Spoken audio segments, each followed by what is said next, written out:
Assalamualaikum warahmatullahi wabarakatuh. Innal hamdalillah nahmaduhu wa nasta'inuhu wa nastaghfiruh wa na'udzu billahi min shururi anfusina wa sayyiati a'malina.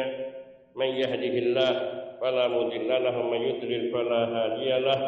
Wa ashhadu an la ilaha illallah wahdahu la syarika lahu wa ashhadu anna Muhammadan 'abduhu wa rasuluh.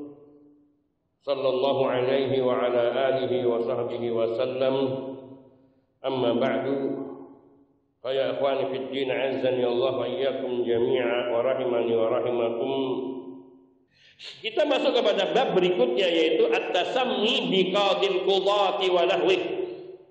Bab memberi nama dengan penamaan qadil qudat. Yang maknanya qadil qudat, hakim bagi segala hakim. Wa nahwi, atau yang semisalnya.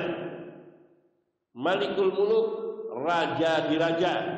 Nah, ini memberi nama anak dengan atau memberi nama untuk dirinya dengan gelar qadil qudat atau malikul muluk atau sejenisnya, perbuatan yang dilarang.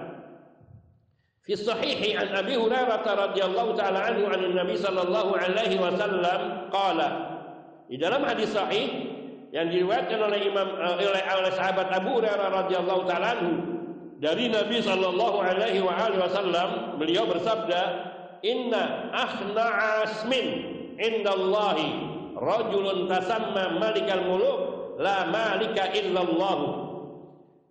Sungguhnya nama yang paling buruk di hadapan Allah, di sisi Allah, yaitu gelarkah atau penamaan yang paling buruk di sisi Allah, seseorang yang ia menamakan dirinya dengan malikal muluk, raja bagi segala raja, raja diraja. La malika illallah, dan di sini Allah, dan di sini Nabi sallallahu alaihi wasallam memberikan alasan mengapa dilarang memberi nama malikul muluk. Karena apa? La malika illallah, tidak ada raja yang sesungguhnya kecuali Allah. Sesungguhnya raja yang hakiki adalah Allah azza wa jalla. Malikul muluk itu adalah nama Allah, dan itulah gelar Allah, dan itulah sifat bagi Allah subhanahu wa ta'ala. Allah lah yang memiliki dan menguasai segala raja, dan Allah lah pemilik alam semesta ini. Dan Allah lah yang menghidupkan dan mematikan. Dan Allah pula lah yang paling berhak untuk menetapkan hukum bagi hambanya. Maka menamakan dirinya dengan malikul muluk, raja diraja, adalah perbuatan syirik, menyekutukan dirinya dengan Allah azza wa jalla. Hadis ini diriwayatkan oleh Imam Al-Bukhari dan Imam Muslim di dalam yakni bab tahrimut tasammi bi malikil amlak wa bi malikil muluk. Bab larangan memberi nama atau gelar dengan malikul muluk atau malikul amlak. Dari hadisnya Abu Hurairah radhiyallahu taala anhu.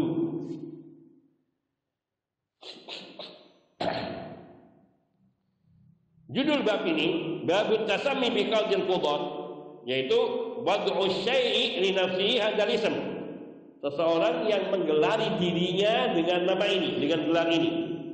Au ridahu bihi an ghairihi min ghairihi, atau ketika ia membiarkan orang lain menjuluki dirinya dengan julukan itu. Ada orang yang mungkin tidak menggelari dirinya dengan qadil qudat, tidak menggelari dirinya dengan hakim bagi semua hakim, hakim penguasa hakim, atau tidak menamai dirinya dengan raja diraja, tapi orang lain yang menamainya, dan dia membiarkan, dia ridha, dia membiarkan, tidak mencela dan tidak mengingkarinya. Maka ini termasuk yang dilarang, yang dimaksudkan dengan bab di sini at-tasammi bi qadil qudati wa nahwi, yaitu memberi gelar bagi dirinya atau membiarkan orang lain memberi gelar kepada dirinya dengan qadil qudat. Al-qadi, qadil qudat artinya qadi sendiri bermakna hakim. Al-qudat jamak dari qadi. sehingga maknanya al-hukam. Dan pemberian alif lam al-hukam al-qudat itu untuk menunjukkan arti umum, semua hakim. Qadil qudat hakimul hukam, hakim bagi segala hakim. Dan mengandung makna umum artinya semua yang hakim itu di bawah kekuasaan zat yang paling hakim, yaitu Allah Azza wa Jalla. Sehingga makna at-tasammi bi hakimil hukam wa nahwi, sehingga makna judul at-tasammi bi qadil qudat wa nahwihi wa at-tasammi bi qadil qudat wa nahwihi itu juga bermakna at-tasammi bi hakimil hukam wa nahwi. Contohnya yang nahwi itu Malikul Amlak, Sultanus Salatin, Malikul Muluk. Ini semua termasuk penamaan-penamaan yang sejenis yang dilarang oleh Rasulullah sallallahu alaihi wasallam. Wa ma yadullu 'ala an-nufudhi was-sultan, yaitu segala penamaan yang bentuknya berkuasa bagi semua kekuasaan. Li'anna al-qadi jama'a bainal ilzam wal ifta'. Di sini diletakkannya dengan judul al-qadi. Al-qadi itu adalah hakim, yakni menyatukan profesinya ataupun tugasnya, fungsinya bainal ilzam wal ifta, antara yakni menetapkan, mengukuhkan kehakimannya, dan juga yang sisi kedua adalah pertama kekuasaannya, yang kedua adalah al-ifta, yaitu kewenangannya di dalam berfatwa. Dan yang boleh menetapkan hukum adalah Allah Azza wa Jalla. Maka tidak boleh ada seseorang yang ia mengatakan aku adalah hukum. Ini juga makna yang serupa dengan makna akulah pembuat hukum. Aku adalah hukum. Maknanya ucapanku adalah hukum, perkataanku adalah hukum. Dan ini yang termasuk dikatakan, inilah dikatakan bahwa ia memiliki kekuasaan yang menyamai dengan Allah Azza wa Jalla, sehingga itu dilarang oleh Allah Subhanahu wa taala dan Rasulnya sallallahu alaihi wasallam.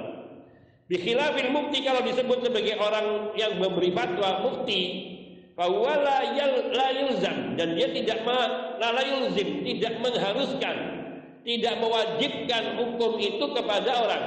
Orang memberi fatwa itu hanya menyampaikan fatwa, kemudian fatwanya mau dilakukan atau tidak ada urusannya. Dia tidak berkepentingan. Tapi kalau dikatakan al-hakim atau al-qadi, maka ini maknanya ilzam, mengharuskan kepada orang untuk mengikuti hukumnya. Itu dikatakan namanya al-ilzam wal ifta. Walihada qalu, oleh karena itu mereka mengatakan, yakni orang Arab mengatakan al-qadi jama'a baina syahadah wal ilzam wal ifta. Yang dikatakan dengan al-qadi yaitu hakim, pengadilan atau pemberi pengadilan, penguasa peradilan, ketua peradilan. Al-qadi atau al-hakim itu di dalam dirinya menyatukan beberapa sifat, yaitu kesaksian. Dia yang menjadi saksi, al-qadi, dia menjadi saksi atas kesalahan seseorang atau atas keselamatan seseorang dari tuduhan. Itu hakim. Ketika dia mengetok palu, menyatakan orang ini bebas dari segala tuduhan, nah, dia saksinya, karena dia memutuskan.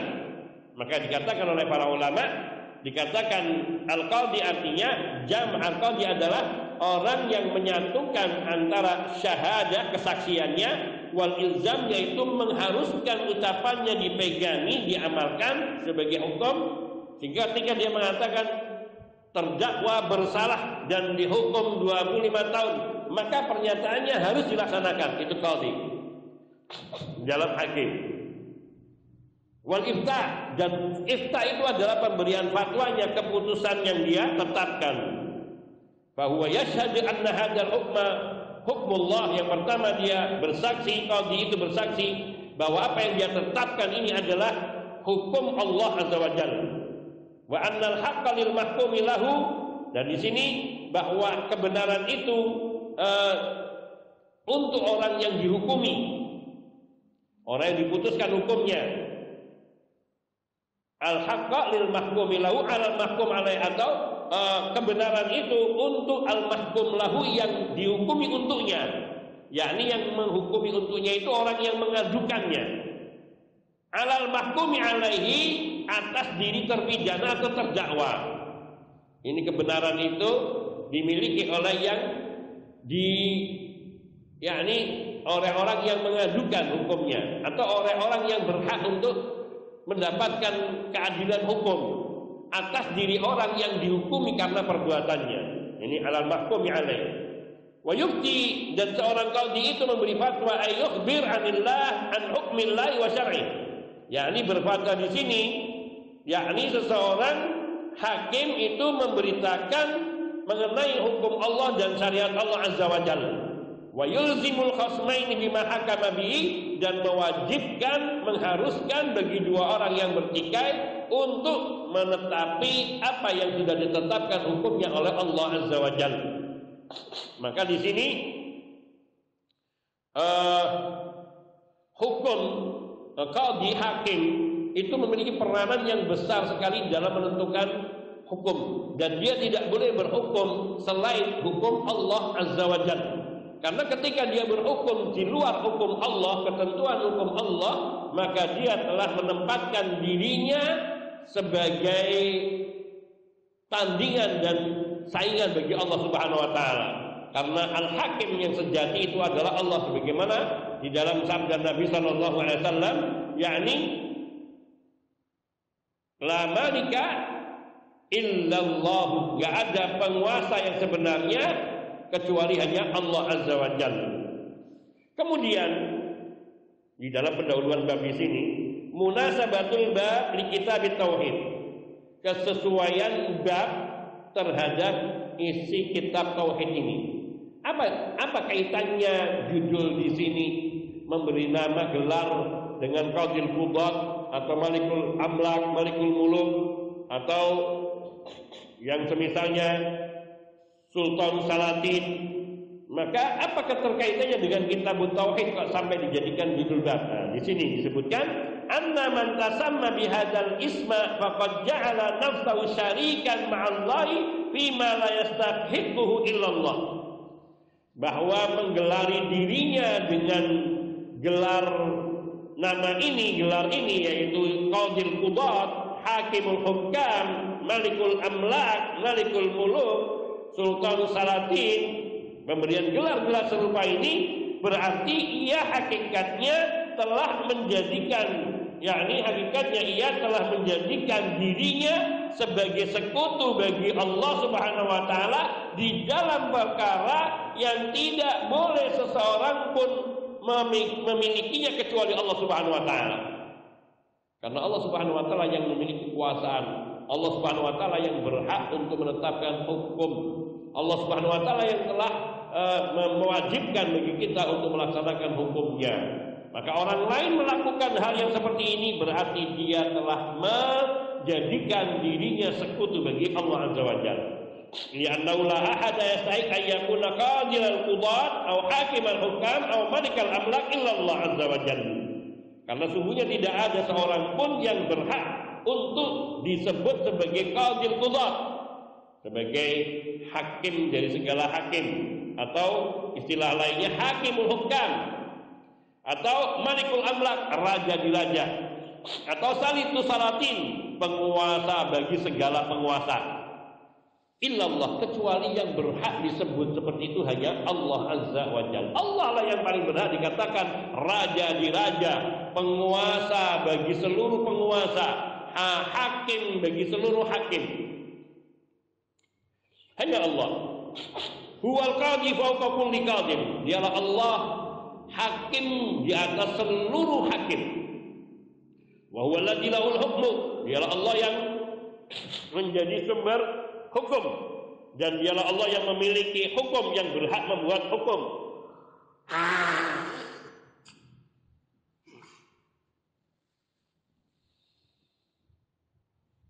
Wa yarju ilaihil amru kullu, dan semua urusan diselesaikan dengan hukum Allah. Semua urusan itu penyelesaiannya harus dengan hukum Allah. Kama dzakarallahu dzalika fil Qur'an, sebagaimana Allah telah menyebutkan yang demikian itu di dalam Al-Qur'an. Inil hukmu illa lillah wal amru kulluhu lillah. Hukum itu semuanya milik Allah dan seterusnya. Nah, kita cukupkan sampai di sini dan insyaallah kita akan lanjutkan pembahasan bab ini pada pertemuan esok hari biidznillah taala bila tiada halangan. Hadza minni wal afu minkum. Wa sallallahu wa sallama ala nabiyyina Muhammadin wa alihi wa sahbihi ajmain. Walhamdulillahi rabbil alamin. Subhanakallahumma bihamdika asyhadu an la ilaha illa anta astaghfiruka wa atubu ilaik. Assalamualaikum warahmatullahi wabarakatuh.